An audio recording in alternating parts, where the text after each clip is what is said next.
ఒక విష సంస్కృతి క్రియేట్ చేయడానికి, అదేవిధంగా ప్రజల్లో ఒక విషపు బీజాలు నాటడానికి ఇంతకుముందు సీఎంగా ఉండి 2019 నుంచి 24 వరకు సీఎంగా ఉండి ప్రజల చేత చేత్కరించబడి 11 సీట్లకే పరిమితమైన ఒక పులివెందుల ఎమ్మెల్యే జగన్మోహన్ రెడ్డి నిన్న మొన్న చూస్తూ ఉంటే ప్రభుత్వం మీద బురద చల్లడానికి, ప్రజల్లోని ఒక భయాన్ని క్రియేట్ చేయడానికి నంగనాచి కబుర్లు మాట్లాడడం చూస్తూ ఉంటే విడ్డూరం అనిపిస్తుంది.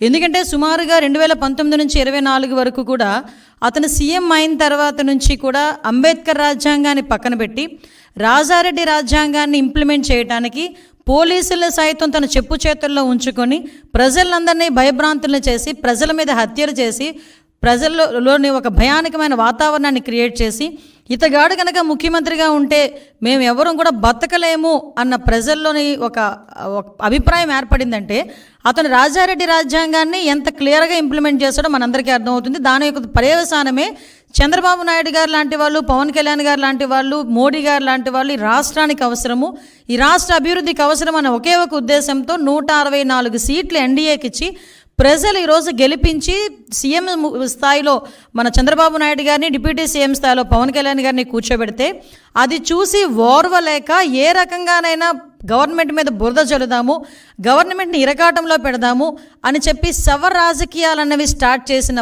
పరిస్థితి చూస్తూ ఉంటే జగన్మోహన్ రెడ్డి, పులివెందుల ఎమ్మెల్యే జగన్మోహన్ రెడ్డి నీకు సిగ్గనిపించట్లేదేమో కానీ ప్రజలందరూ కూడా చూసి సిగ్గుపడుతున్నారు. ఎందుకంటే అసలు ఎందుకు ఓడిపోయాము అన్న దాని గురించి వాళ్ళు చర్చించుకోవడం పక్కన పెట్టండి. ఎందుకు ఓడిపోయారన్న సంగతి వాళ్ళందరికీ కూడా తెలుసు. కానీ ఈరోజు ఎక్కడో ఒక మాచర్లలోని వర్గ విభేదాల వల్ల జరిగిన ఒక హత్యను తీసుకొచ్చి దాన్ని వేదికగా మార్చుకొని ఏదో రకంగా తిరిగి తీసుకొచ్చి నంగనాచి కబుర్లు మాట్లాడాలి, ప్రజల్లోని మళ్ళీ ఒక భయాన్ని క్రియేట్ చేయాలి అని చెప్పి బురద జల్లే కార్యక్రమానికి శ్రీకారం చుట్టడానికి అని చెప్పి ఒక డైవర్షన్ పాలిటిక్స్ చేయడానికి ఈరోజు మళ్ళా జగన్మోహన్ రెడ్డి ముందుకొచ్చి మొన్న ప్రెస్ మీట్లో మాట్లాడాడు. నిజంగా చెప్పాలంటే జగన్మోహన్ రెడ్డి ఆ రోజు మాట్లాడిన మాటల్ని బేస్ చేసుకొని ఈరోజు గవర్నమెంట్ ఎందుకు అతని మీద చర్యలు తీసుకోకూడదు?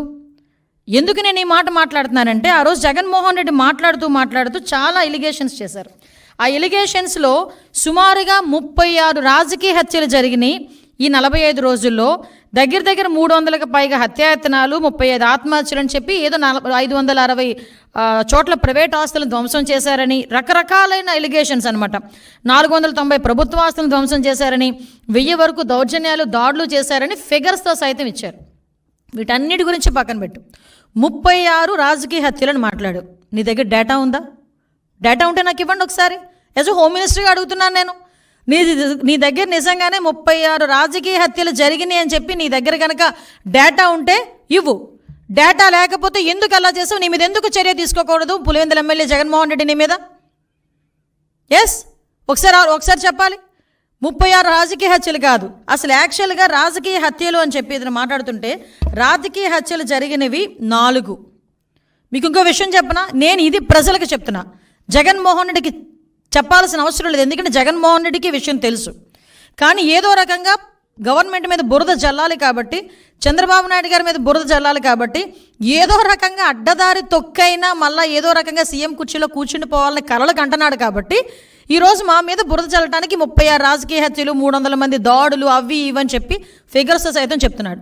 ఈరోజు 45 రోజుల్లోని ఇవి నువ్వు చెప్పినవన్నీ ఏమీ జరగలేదు, నువ్వు చెప్పినవి జరగలేదు అని చెప్పి నేను చెప్తా. జరిగినవి ప్రూవ్ ఏమైనా ఉందా? యాజ్ ఎ హోమ్ మినిస్టర్ నేను మాట్లాడుతున్నా. నువ్వు చెప్పినవన్నీ కూడా అబద్ధపు లెక్కలు.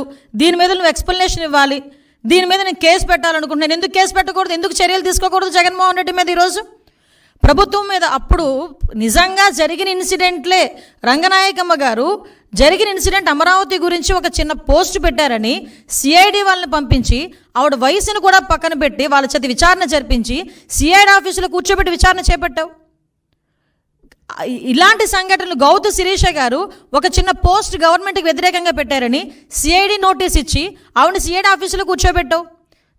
చింతకాయల విజయ్ గారిని ఇలా చాలామంది మా టీడీపీ లీడర్లని కాకుండా జనసేన లీడర్లని కూడా గవర్నమెంట్ మీద యాడ్వర్స్గా తప్పుగా ఒక పోస్ట్ పెడితేనే, నిజం అయినప్పటికీ కూడా తప్పుగా మీకు వ్యతిరేకంగా ఒక పోస్ట్ పెడితేనే సిఐడి ఆఫీసులను తీసుకొచ్చి నువ్వు కూర్చోబెట్టి చర్యలు తీసుకొని మా మీద ఎంక్వైరీలు వేసావు. ఈ రోజుకి కేసులు నడుస్తున్నాయి, ఈ రోజుకి కేసులు సంబంధించి కోర్టుల చుట్టూ తిరుగుతున్నారు.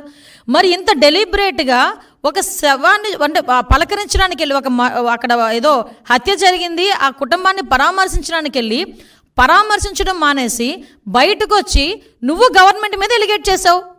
ఎలిగేట్ చేసేటప్పుడు ఎన్ని హత్యలు జరిగినాయి అని ఇలాగని చెప్పి తప్పుడు లెక్కలు నువ్వు ఎందుకు ఆధారాలు చూపించాలి? ఈరోజు నేను చెప్తున్నా, ఒక హోమ్ మినిస్టర్గా ఇక్కడ పొలిటికల్ మర్డర్స్ అనేవి 4 జరిగినాయి. మీకు ఇంకో విషయం చెప్పనండి, ఆ 4 కూడా 3 టీడీపీ వాళ్ళే చచ్చిపోయారు. తెలుసా మీకు? అందులో ఒకడే వైసీపీ వాడు చనిపోయింది. నేను క్రైమ్ నెంబర్తో సైతం ఇస్తా. క్రైమ్ నెంబర్ 137/24, అది దుగ్గిరాల పిఎస్లో 4/6 జూన్ 4వ తారీఖున జరిగింది.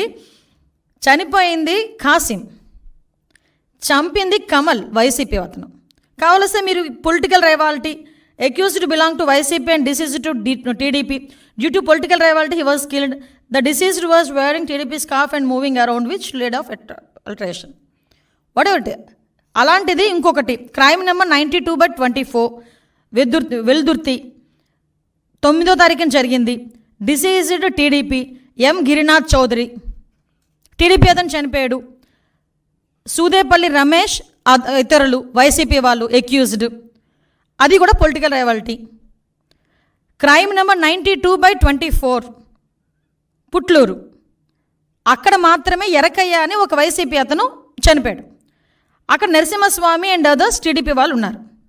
Next 4th one 148/24 Rayadurgam PS 9th జరిగింది. ఇది గొల్ల ఆదికేశవులు టీడీపీ ఆయన్ని చంపేశారు.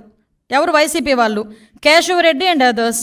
ఇవన్నీ కూడా పొలిటికల్ మర్డర్స్ జరిగినవి 4. ఆ 4లో 3 చనిపోయింది టీడీపీ వాళ్ళు.